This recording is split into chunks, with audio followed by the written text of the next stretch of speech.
E4. Kabanata 1. Sa pamamagitan ng mga kaisipan, plano, o intensyon na maaaring pumasok sa isip kapag nagbabasa. Ang isang magandang ideya ay sapat na upang magtagumpay. Kasama sa mga prinsipyong ipinakita sa aklat na ito ang pinakamahusay at pinakapraktikal na mga pamamaraan at diskarte para sa pagbuo ng mga kapaki-pakinabang na ideya. Bago natin ipaliwanag ang mga prinsipyong ito, naniniwala kaming karapat-dapat ka sa mahalagang payo na ito. Habang nagsisimulang dumating ang kayamanan, iniisip kung gaano ito kabilis dumating at kung paano ito naging napakasagana. Sa loob ng ilang taon ay nakatago ang lahat ng ito. Ito ay isang kamangha-manghang mensahe.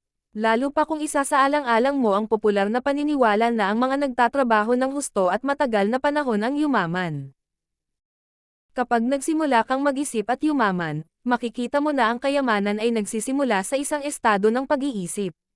May katiyakan sa layunin. Sa kakaunti o walang hirap ikaw at iba pa dapat ka bang maging interesado sa pag-aaral kung paano mag-tap sa mindset na umaakit ng yaman 25 taon na akong nagsasaliksik at nagsusuri ng higit sa 25,000 mga tao dahil gusto ko rin malaman. Paano magagawa ito ng mga mayayaman? Kung wala ang pananaliksik na ito, ang aklat na ito ay malamang na hindi kailanman naisulat. Pansinin ang isang napakahalagang katotohanan dito, ibig sabihin.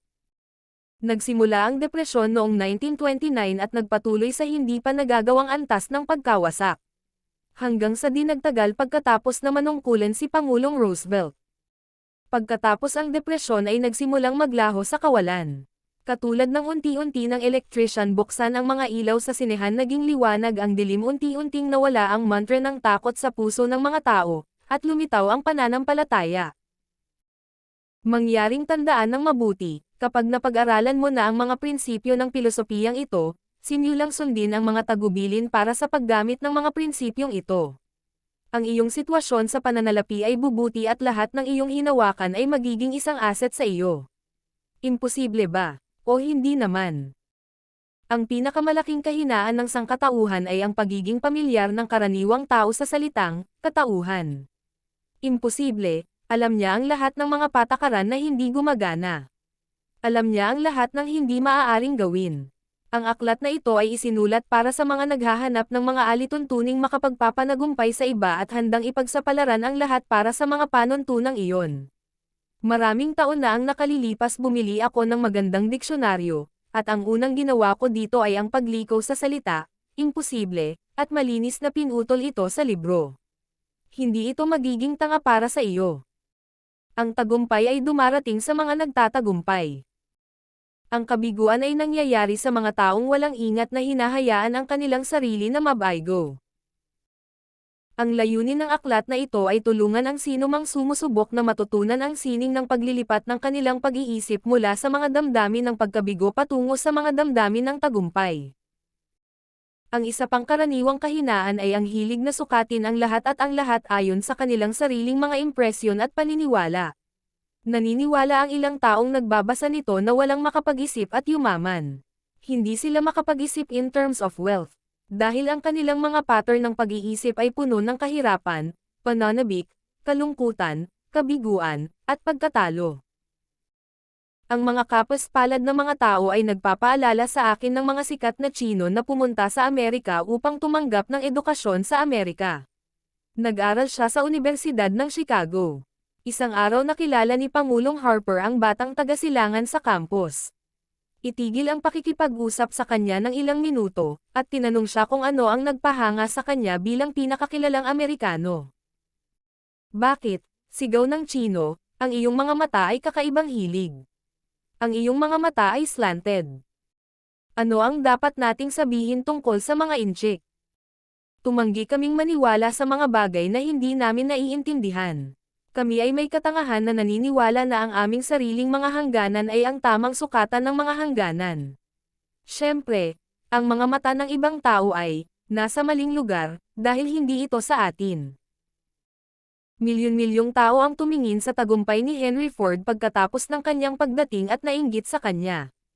Iniuugnay nila ang kanilang tagumpay sa swerte, kayamanan, henyo, o swerte ng Ford. Marahil isa sa 100,000 tao ang nakakaalam ng sikreto sa tagumpay ng Ford. At ang mga nakakakilala sa Ford ay masyadong mapagpakumbaba o tahimik para pag-usapan ito dahil sa pagiging simple nito. Ang isang solong transaksyon ay nagpapaliwanag ng lihim ng perpekto. Ilang taon na ang nakalilipas, nagpa siya ang Ford na gumawa ng sikat na V8 engine ngayon. Nagpa siya siyang bumuo ng isang makina na may lahat ng 8 cylinders sa isang block, at inatasan ang kanyang mga inhinyero na maghanda ng disenyo para sa makina. Ang disenyong ito ay nakasulat sa papel. Ngunit inamin ng isang inhinyero sa isang tao na imposibleng ihagis ang isang 8-silindro na block ng makina ng gasolina sa isang piraso, sabi ni Ford, at ginagawa pa rin ito. Ngunit, sagot niya, imposible. Ituloy mo, utos ni Ford, at patuloy na magtrabaho hanggang sa magtagumpay ka. Kahit gaano pa katagal. Nagpatuloy ang engineer. Wala siyang pagpipilian kundi manatili sa mga empleyado ng Ford. Lumipas ang 6 na buwan at walang nangyari. Lumipas ang 6 na buwan at wala pa ring nangyari. Ginagawa ng mga inhinyero ang lahat ng pagsisikap upang may magawa ang mga utos. Ngunit hindi iyon ang tanong, imposible. Sa pagtatapos ng taon, nakipag-ugnayan si Ford sa kanyang mga inhinyero at muling sinabi sa kanila na wala siyang nakitang paraan upang matupad ang kanyang mga utos. Sige, sabi ni Ford, gusto ko ito at kukunin ko. Lumipat sila at pagkatapos ay natuklasan ang sikreto sa pamamagitan ng isang magical trick. Nagtatakda ang Ford na manalo muli. Ang bagay na ito ay hindi maipaliwanag sa bawat detalye.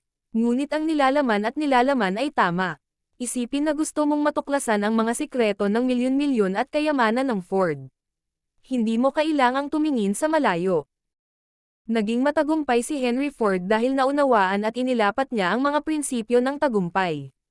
Ang isa sa mga ito ay pagnanais, alamin kung ano ang gusto mo. Habang nagbabasa ka, isipin ang kwento ni Ford at pumili ng pangungusap na nagpapaliwanag ng sikreto ng kanyang hindi kapani-paniwalang pagganap. Kung magagawa mo ito, kung alam mo kung anong mga prinsipyo ang nagpayaman kay Henry Ford, maaari mong imapa ang kanyang tagumpay sa anumang tungkulin. Gayunpaman nakikita mong angkop.